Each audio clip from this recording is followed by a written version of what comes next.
Welcome to our webinar, How Anyone Can Use Art to Help a Person with Dementia. I'm Mike Bias with the Alzheimer's Association, and our guest today, right next to me on the webcam, is Robin Hammond, who has got many years of experience in dementia care uh, and is also a co-author of The Best Friends Approach to Alzheimer's Care, written with Virginia Bell and Mr. David Troxel. Welcome, Robin. How are you? Very well, thank you. How are you? I'm good. We could spend most of the hour talking about your resume, but you have experience in adult daycare and residential facilities, and you're going to give us some really good tips on how just a regular person who's not a therapist or they don't have an art degree, how they can use art to help a person with dementia. And if you could start off by just telling us some of the benefits of art, that would be great. And while you do that, I'll go ahead and turn off my camera and I'll let you take it away. Okay, thank you, Mike. So the benefits. Yeah, so one of the questions that a lot of people ask is why should we make art with people with dementia? Um, what good can it do? It can do a lot of good. Um, as with most any activities that we come up with for persons with dementia, we want to build their self-esteem. Art can do that. Anything that makes them feel good, provides a successful experience, can build the self-esteem when the disease is helping take it away. It provides opportunities for connection, and this is really important because it's the connections. We're social beings. The connections that we make um, help us feel comfortable. And a person with dementia who can't remember, sometimes they're not all that comfortable. And having another person right there, guiding, sort of leading them along into, you are supposed to be here. You are with me. I'm happy to be with you. We're enjoying each other, and we're doing this interesting thing. So it's the interaction and the collaboration of the creative process that makes it special.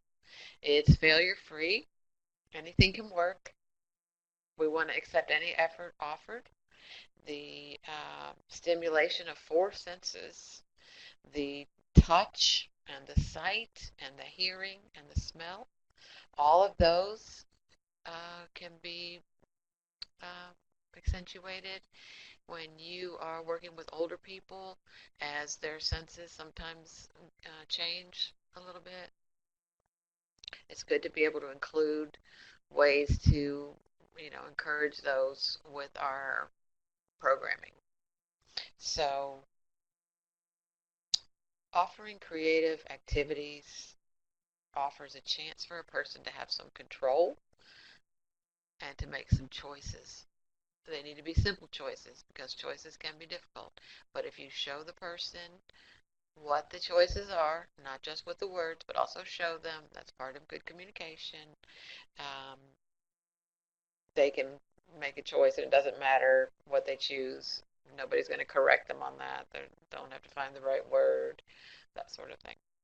It can tap into old skills and interests. You can personalize the projects toward the person's life story. It provides an opportunity for nonverbal expression.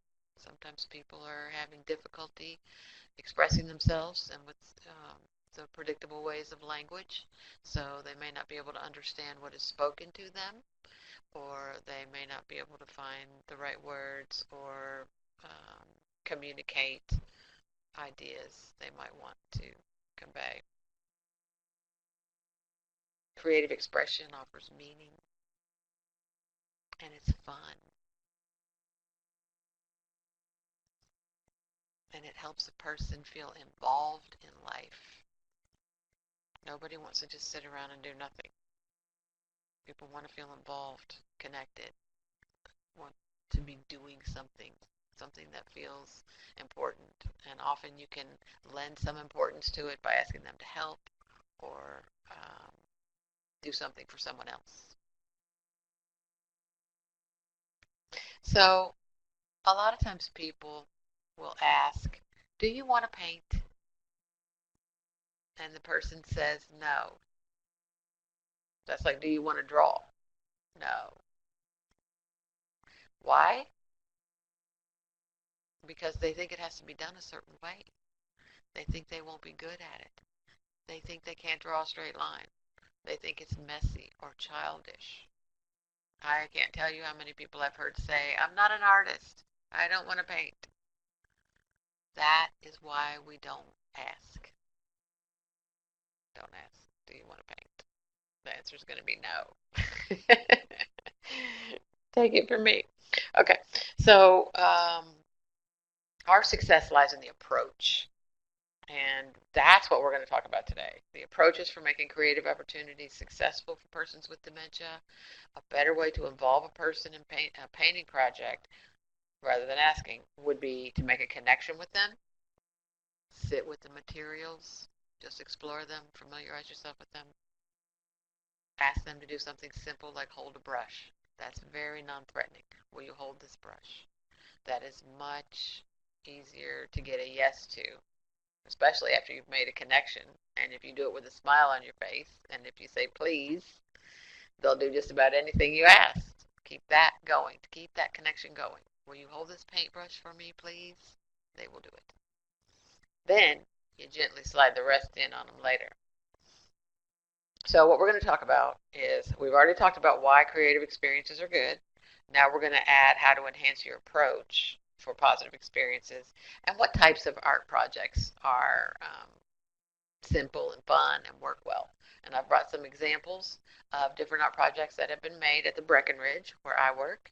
And the Breckenridge is a personal care facility for people with dementia, and in Lexington, Kentucky. And we have a art program there that our residents enjoy. So, okay. The first thing to think about is emphasizing the process. And this is the most important thing I'm going to say today. Emphasize the process with your art projects. It's not about the outcome. And this is, a lot of people buy the philosophy of this, but it's harder once you get attached. You can watch how difficult a person, how difficult time they have trying to throw something away that they really are not going to enjoy again. Sometimes if that's difficult, just wait, just put it in a pile, and then later you can go back at it again and you'll be less attached to it. But um, emphasize the process rather than the outcome. Sometimes you might get a piece that you do enjoy, and that's great. You can use it, um, enjoy it again, look at it again, put it up somewhere. um, but sometimes, most of the time, maybe you won't even get anything special, something that you might not want to see again. That is okay. In fact, we even encourage that, because if it was fun to make, it was a successful program. This is different than a craft. A craft, you make it the same way every time, and you need it to turn out the same way every time. And you usually make 10 or 20 of them for some purpose. So that's craft. But what we're talking about today is art. We want to make art, which is about the process. We want to have fun doing it. That is everything. So the second thing that is important to consider when you're trying to set up your art experiences for positive results is to know the person and their remaining skills. People with Alzheimer's disease are gradually losing their skills, so we're not going to focus on those at all. The remaining skills is where we need to look, and you need to look at it first. Whoever's setting up the project, planning it, plan for that. Um, List out what the person can do as far as the tasks that need to be done on your project. So, and keep in mind, everyone is different, and everyone is different from day to day. You're going to have changes. So you might be doing it on a bad day where the person may not be able to cut out a circle like maybe yesterday they could, or tomorrow might be a good day, and you can get by with a little more. But know your person. That is important. So, and if you identify steps that you don't think they're going to be able to succeed at, such as the one I usually do for people is putting the right amount of paint out on the palette. A lot of times people, they're not used to squeezing paint tubes. They will get way too much, or they can't squeeze it at all to get enough. And so that is a difficult part that, it's hard to communicate to them how much you want. So if you can get that out, it'll be a lot less messy if you don't have too much paint everywhere. So do what they can't do for them. But the things that they can do, you got to really consider. And, a lot of people say they can't do anything, but, or, some families will think their loved one can't do anything when they can. We're just looking at it in a different way. We're looking at what the possibilities are in a different way. So, can the person hold a paintbrush? Can the person dip that paintbrush into paint? Can the person dab that paintbrush onto a piece of paper? Can they use scissors? Can they rip a piece of paper? And I'm going to demonstrate that for you later. It's going to be fun. Can they run a glue stick along a piece of paper? Can they press two sheets of glued paper together? All these things are so simple. Most people can do them. If they can't, you can help. You can do it hand over hand sometimes. If they can't hold down a piece of paper that's been glued down, just put your hand over theirs and help them out. Talk to them about it. Make eye contact with them. Connect. While you're doing it, you can get a lot done. Can they choose a color? Sometimes choices are difficult. So we need to show them and ask them at the same time. So you would like hold up the red paint and hold up the blue paint. Which one do you like? Do you want to use the red or the blue? And they can often make a choice like that. If you have too many around, though, too many choices can be challenging. It makes it even harder. You've got to keep everything simple. Set it up to succeed. That's one way you do it. Can they give an opinion? You might have people who refuse to participate, but they're going to sit back and they're going to watch and they're going to offer an opinion every now and then. And so, welcome that. That's participating. Can a person write? Sometimes, if they can sign their name, you can get them to fill a page with their name. I've done that before, and it's so pretty. Then you can even paint on it, or you can have them do it on top of a dried painting, that has light colors or whatever. It gives a mixed media effect. There's a lot you can do with just handwriting. Some people have beautiful handwriting, and some people you can't read it, but it's still beautiful. Okay. And the next thing, explore the materials. Feel the paper. Talk about the qualities of it. Is it smooth? Does it have texture to it? I wonder what that's going to be like when we put some wet paint on it. Is it going to buckle up? Or is it going to hold it? You can just wonder this. You can discuss this. This is part of, exploring the materials, talking about it, taking it easy, giving the person a chance to express something, a thought or an opinion or an idea. Talk about colors. That is fun. You might pick a tube of paint and just say, what does this remind you of? It reminds me of a clear blue sky. Does this remind you of that? What can you think of that is this shade of red? Just simple, easy connection. Select a few paintbrushes and know that if you have a person you want to be able to make a big impact on with a very small amount of effort, you can give them a large one and they can dip it in the paint, put it on the paper. Any mark they make will show up and it'll be abstract, but it'll be good. And then you may have another person who would like to sit there for a while and actually do some details. And so they can, you know, do it Van Gogh style or just lots of little tiny marks or whatever they like. Um, but you might give that a little thought before you even bring the paintbrushes out because you can set that up for success. And with anything that we do, we want to start with good communication. So we definitely want to make eye contact and use appropriate use of gesture, use clear, simple language, and smile. You can get someone to do something so much easier if you smile when you ask, right? So, what sorts of art projects would be simple and fun and would work well? So, we're going to talk about making the art projects adult in nature. Sometimes people get a little confused about the simplicity. It needs to be simple, yes, but it also needs to be adult.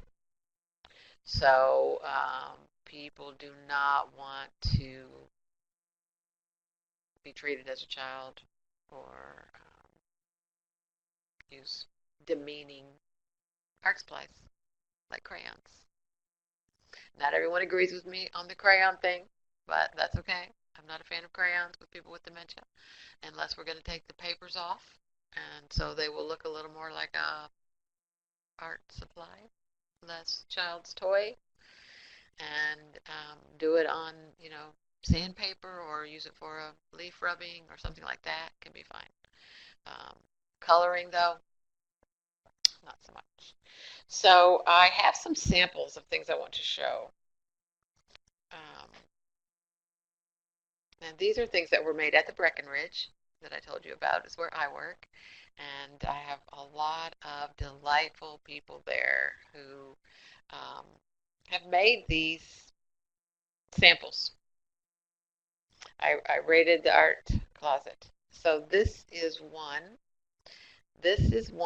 that was made in an interesting um, project. They took a piece of white cardstock and then a handful of already pre-cut confetti, tissue paper confetti, and they laid the paper down on the table and then they painted on glue in a thin layer. And then they took the confetti and they just took it up in a handful and then just dropped it on the paper and let it get glued down where the pieces lay. So it turned out pretty good. And then they named it Jackson Pollock. So I guess they were thinking that's how Jackson Pollock did his, but I don't think that's how he did it. But anyway, here's another one of those.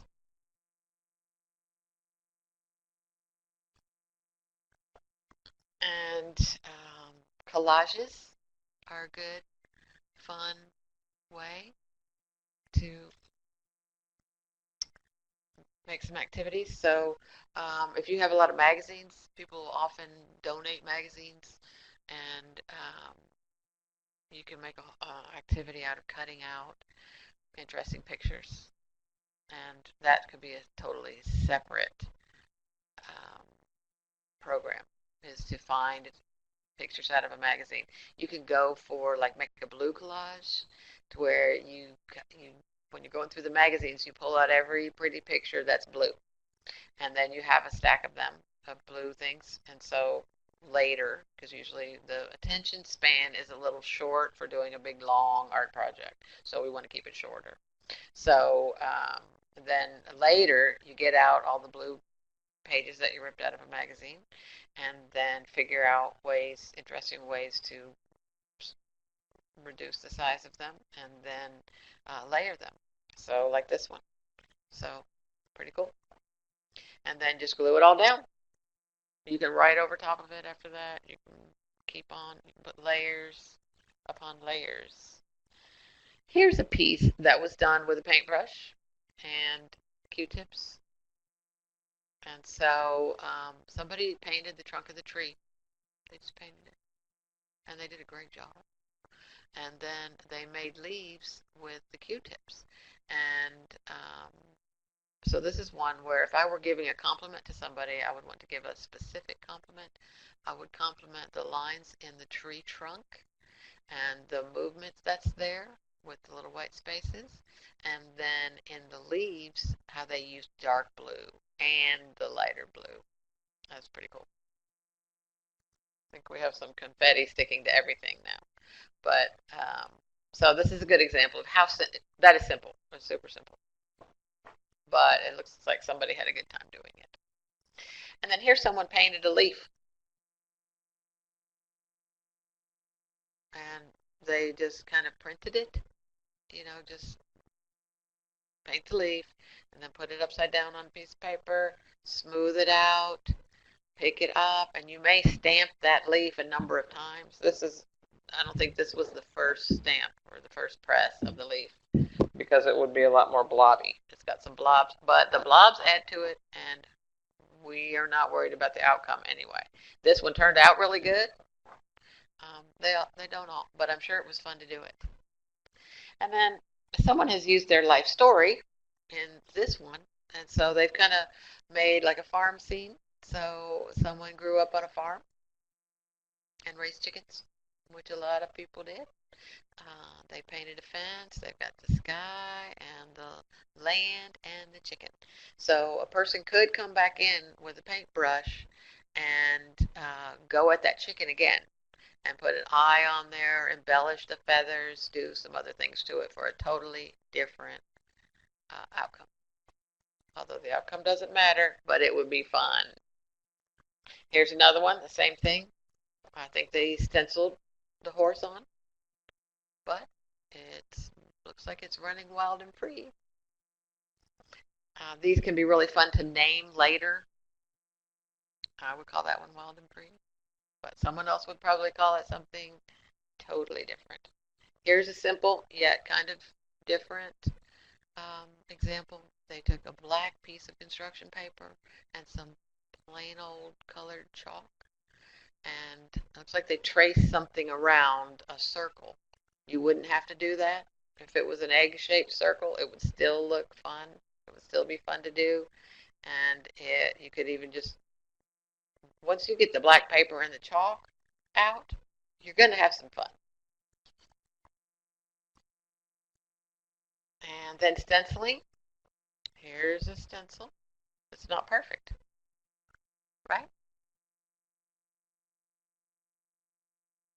But it looks like someone had some fun doing it. And that's what matters. Here's a different stencil. This one you could do something else with. You could write all along the frame. Just like small handwriting would look so good all the way around that. Get everyone to sign their name. Get even a marker and do something all the way across the top. I was thinking of that for this one. Um, I like the way they alternated the colors,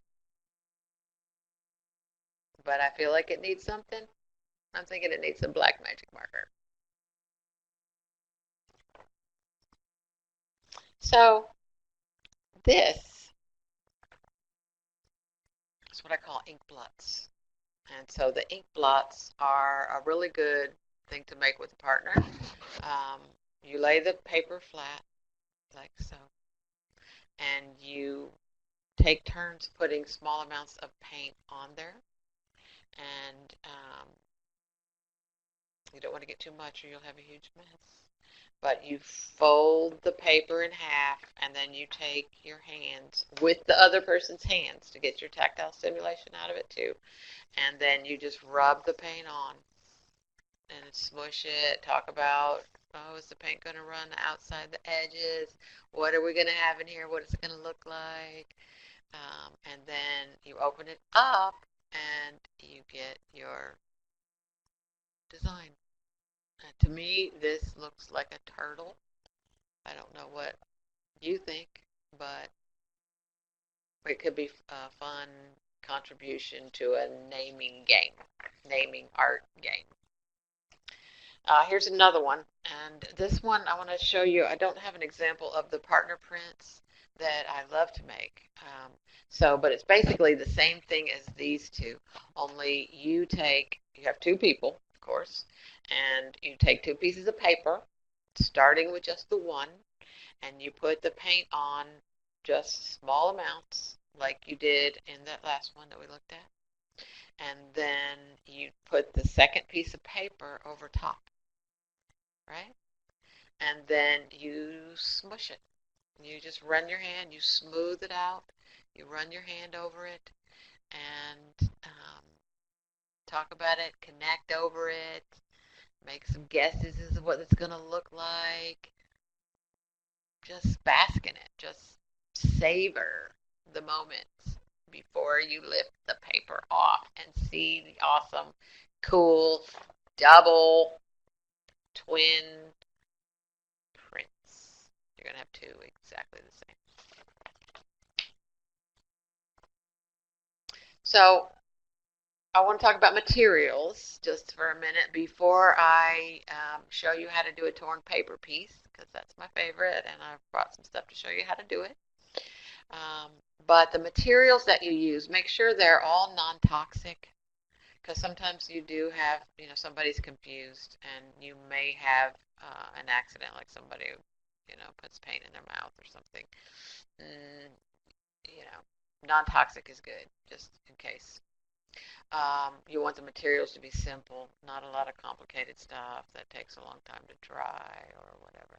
Paint takes long enough to dry, and you need a safe place for it to do so. Um, Sometimes you do really well when you have a limited amount of materials or a limited variety of materials. I've done some of my best art with just the bare minimum. Um, it just seems to go easier, and I think we can be more creative when we have some limitations. It gets complicated when you have everything. And so if you have everything, that's fine and dandy, but don't bring it all out, even all the colors, and you can set up for decorating for holidays by bringing out certain colors. Um, I never use black, so I never bring out the black. Purple is my black, or yeah. So I don't, I've had experiences where I had a person who had a really nice painting that they totally covered in black. Since then, I don't bring out the black unless I have a real reason to. Um, if somebody asks for black, would be a real reason to. They're going to paint a black horse or something, then I won't get the black. So, and the materials need to be adult in nature. Like I think I mentioned about crayons before. I hate to just pick on crayons, but they're such a good example of an art supply that was made for children. Now, the advantages of it is made to use easy. It's really easy. It makes a mark really easy um, for the most part. So markers are better. Make sure they're washable though, because you can get a mark on a paper with just a very gentle touch, and then the person can see the result, and then they might go ahead and make another mark. So yeah, materials, not toxic, simple, limited, adult. So there are other types of art that I haven't mentioned that I think is important too that I want to throw in, and that is um, poetry, writing, music, um, other types of visual arts. I'm just using painting to make this as simple as possible um, and as fun as possible. Um, but there's a whole lot you can do with all the different arts. So keep that in mind because you may want to use a lot of them. Okay, so to start this example I'm going to do for you, I have a piece of paper. It is actually scrapbook paper, but it's kind of like the weight of cardstock. It's just what I had at my fingertips. So I take that and I lay that down, and you need some glue. And I have this, it looks like a glue stick, but it's really like the old-fashioned Elmer's glue, but it's got a small point on it. So it will glue in a smaller It puts out a smaller amount of glue at the same time. And I really like these for working with people with dementia. I think I got it at the dollar store, as a matter of fact. And because you don't get glue everywhere. And to me, that's good. So I'm just making some glue marks on this paper. And I haven't even ripped any paper yet. And now I'm going to rip it. So I have this contrasting paper, and I'm going to rip it, but I'm going to do it slowly. And if I had a person with me, I would make a big deal of the ripping of this paper. Okay, so I guess we just, you can do it in a crazy way. You can do it in a strips. I, I love to do the strips around 4th of July, make flags, abstract flags. They are so fun. And then get people trying to rip stars. That is hilarious. So, but just listen to the sound it makes when you rip a piece of paper. Sensory, right? Okay, so I have all these pieces that I just ripped. So what I would do next would be talk about them with the person and think about, are there, any kind of ways that you think would be pleasing to arrange these on the page? And that's all it is. Nothing matters. It doesn't matter what they say. It Anything goes. Any effort works. Okay, so see what I've done so far? Okay, I stuck that down on some of the glue I had, and of course I did not have enough glue. So I'm going to put some more on. I want it to stick. And then I want another. Again, I like the sound of that.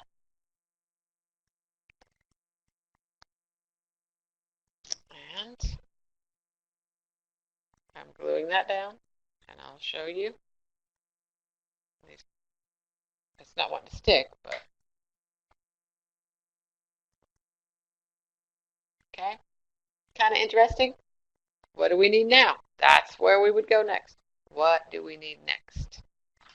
If the person says, I don't know, make a suggestion. How about another color? Okay, you ready to go? Another color.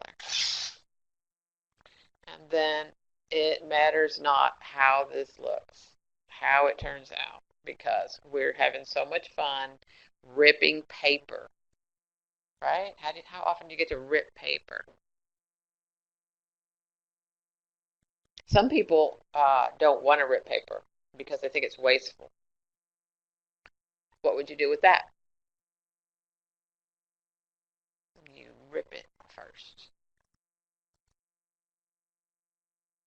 And then even if then you say, oops, I just ripped this piece of paper. I didn't mean to do that. Make a joke. So it takes a minute for the glue to stick. But here's what we have. And this, I could go on with this a lot, as you can well imagine. But for this purpose, I don't need to. I think I have communicated to you how simple the torn paper art is and how much fun it can be. You can add punches to it. You can get like a star punch. You can get a heart shape, punch out these construction paper shapes, glue them on. You can do it like they did the confetti um, paintings where you just throw it on there and glue it down and let it dry. Enjoy it later. Name the abstract paintings. They're not paintings, but still, they are pieces. You can name them. That is very fun. So, providing creative art experiences is a wonderful excuse to make a connection and have a good time with your loved one with dementia. You set the tone for how it goes, and that's a good thing. Make it easy and appreciate every effort offered. with a little planning and enthusiasm for being together, your successes will dominate. I like to look at art experiences as opportunities for a connection, which is creative in of itself, and as failure-free activities that improve the quality of your moments with that person. Even if you end up throwing the pieces away later, or use them for another art piece, or make an activity of naming them, the process of making them is the rich part. Take time to enjoy the materials, the skills a person retains, and the simplicity of creating. Now, do you want to paint? Do we have any questions? All right. Well, Robin, thank you. That's really, really beneficial. Um, I love how you say, don't ask if you want to paint, because if I think lawyers, we always see these cross examinations and on television and these legal shows, and there's a big surprise. But in reality, a lawyer never asks a question that they don't already know the answer to because they don't want the surprise. And I see the same thing here as a caregiver. We don't ask a question that they might say no to. So to your point, we just say, hey, can you help me with this? Or hey, do you want to watch? And you're doing it with them, and they suddenly just become involved. It's just like Right. doing life. Right. They're doing it for the connection first. They may enjoy the actual creative process next, but they're not even going to get there if you don't make that connection first. So by doing art with somebody, we're getting all of these sensory inputs, all this stimulation for our cognitive, for our brain, and that's just tremendous because um, a person, especially in a residential facility, for instance, the number of sensory inputs they have is so low compared to somebody who's out doing life, Yeah, and that's bad for our brain. Our brain needs to constantly be stimulated, and it's bad especially for our touch. brain. Yeah, and it's boring to not be stimulated. And, our life doesn't have as much luster to it. So, not to bring politics into it, but President George W. Bush never painted. He left the White House and he decided, I'm going to start painting. And his paintings are actually good enough that you can recognize the foreign leaders of other countries that he paints. So, who Okay. knew that you can teach an old dog new tricks? Hmm. You sure can. And, as we change, and a lot of times when people get older, they have more time. They made different choices about how they used their time when they were younger, and as they get older, then sometimes we have more time to do things that take a while. That we can, you can spend a lot of time doing art. We're not recommending that for people with Alzheimer's disease unless you do it with shorter sessions because of their attention span. But yeah, that is a really neat example because I guess he found the time, and it's not. I don't think it's as much about talent as it is the enthusiasm and the desire to do it.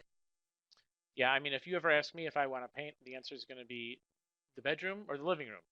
But I'll paint walls, but I am not going to paint art because for No. me it's all about failure because I'm horrible at it. But Yeah. what you've shown is by doing these ink blots and stuff like that, um, it can be kind of cool and fun. And you look at something and then you decide, okay, what is that? What does that look like to you? And it's a whole Yeah. discussion. Now we're engaging our brain in different ways. Yeah. And you're right. People do have preconceived ideas about what painting is or what art is and what it's like to make it.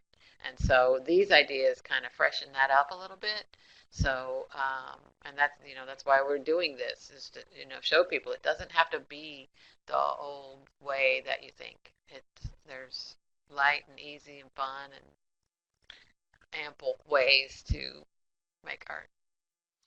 Anxiety is an unfortunately it's a constant companion of people with Alzheimer's, it seems. And the thing about a project like this is if it's requiring all of my attention, um, studies have shown that it is extremely anxiety reducing because instead of thinking about my anxiety, I have to focus on this project, and that increases the quality of life for the person with dementia, but and also for their caregiver because now everyone is going to have a better day.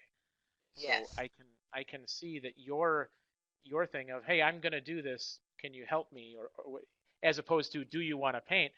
They suddenly get sucked into this great activity where they're getting tactile stimulation, all their other senses are being stimulated, um, and it has the benefits of reducing anxiety, increasing Yeah. cognitive stimulation, Yeah. can increase my mood. Yeah. And part of that is that there is a partnership or it's a camaraderie that is going on. And so it's people with dementia are not going to as much just go sit down and paint by themselves. It's we're going to do it with them. We're going to guide them. We're going to lead them. We're going to encourage them and reassure them and um, you know give provide support through it. And so that's a great way to reduce anxiety is to focus on something and to do it with a friend. Now, if I'm a caregiver, and in addition to caring about this person and loving them and wanting them not to have a stressed out day, uh, I also want to care for myself so I can care for them. And if they're having a better day, I'm having a better day. So that's a byproduct, but even the process, I see more and more, adult coloring books. And I know we don't want to use we would use colored pencils, not crayons, and some of those adult coloring books are rather daunting because it's all these millions of tiny little things.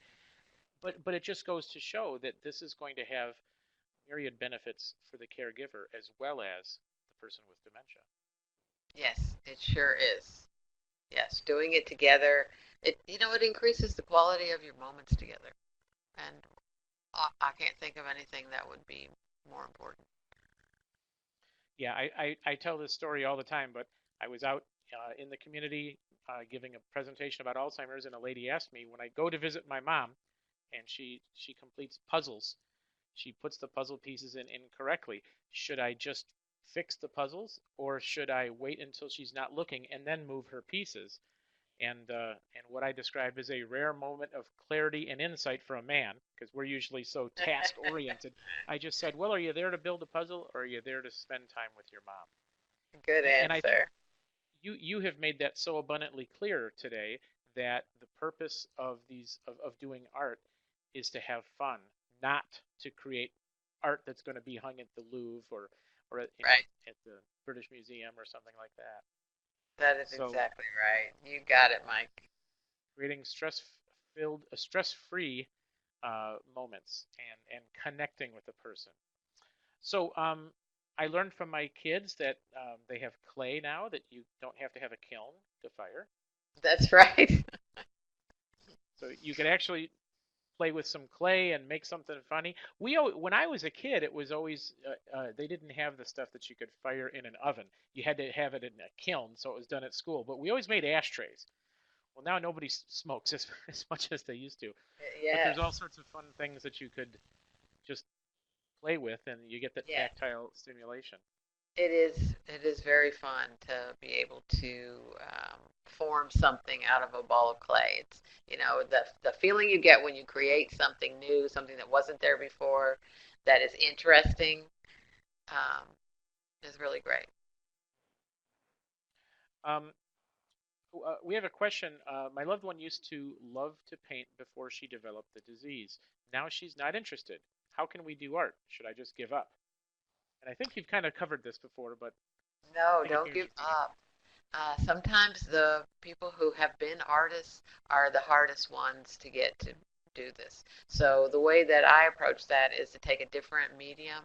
If she was a painter, then I would try something else. That's when I would get out the clay or do the torn paper art or something else because she's still going to have the awareness that she was a painter and what she could do and what she can do now does not match up, and that we don't want to risk the cut to her self-esteem in that awareness or knowledge.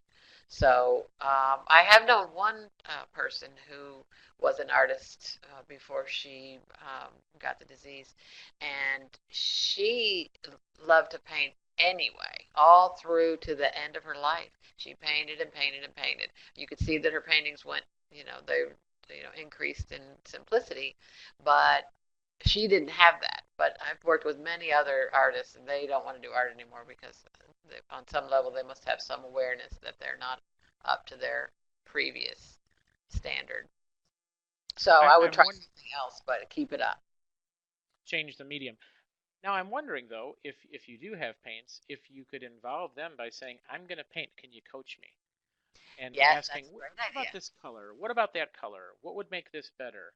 Right. And Right. Being involved in the just the materials again. Like I always tell people who have done knitting or crocheting, just having the feeling. skeins of yarn around. Talk about the colors, talk about the feel of it, talk about what you might make with it. Let's make a hat out of this and a scarf out of this or a sweater or you can still get an activity out of it. You're not going to crochet it up into something.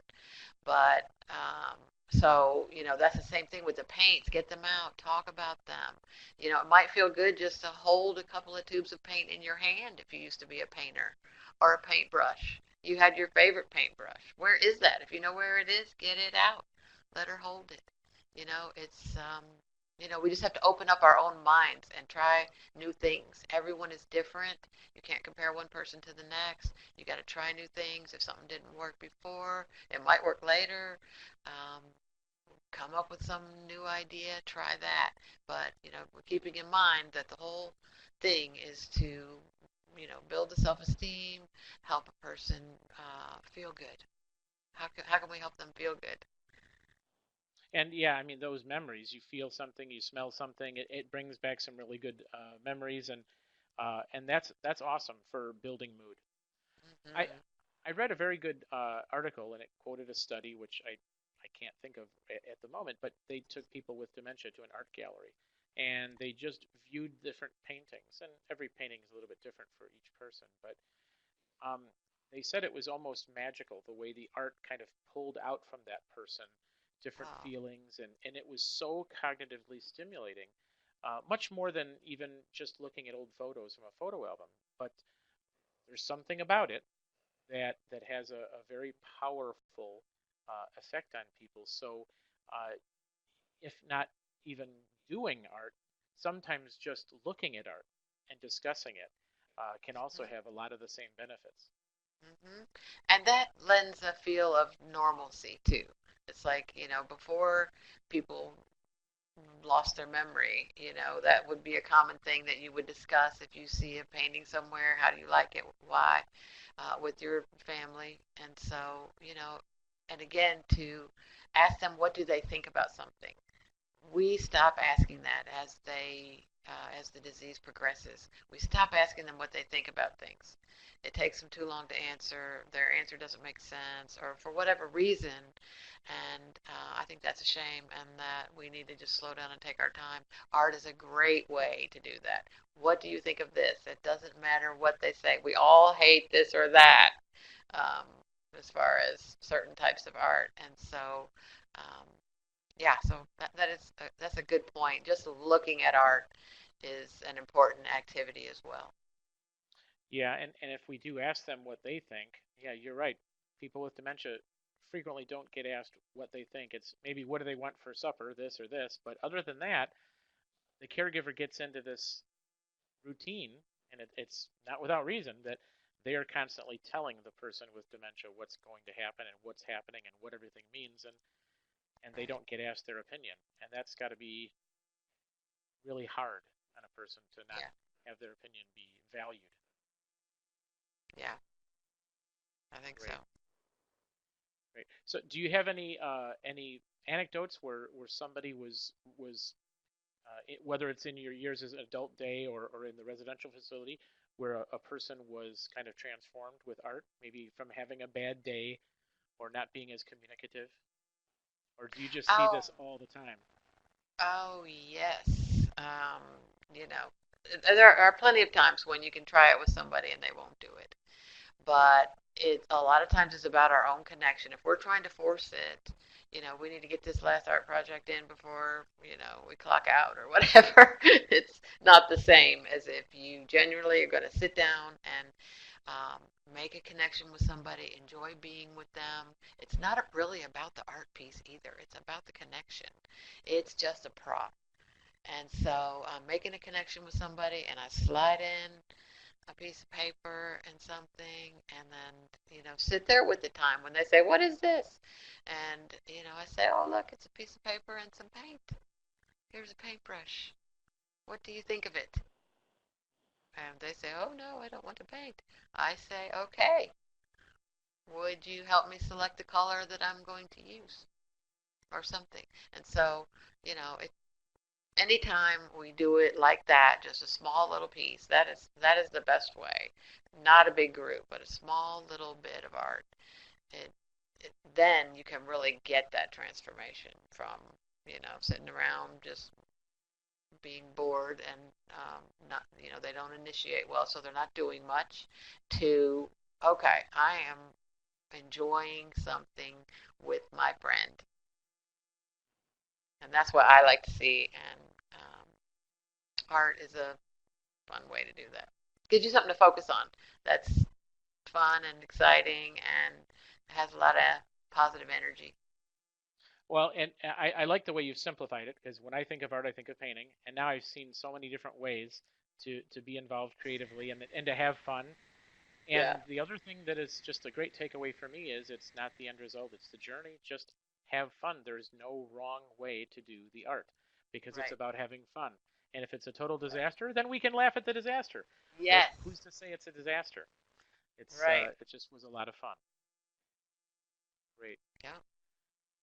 Well, Robin Hammond, thank you so much for sharing your time with us today and your insight and all of your experience.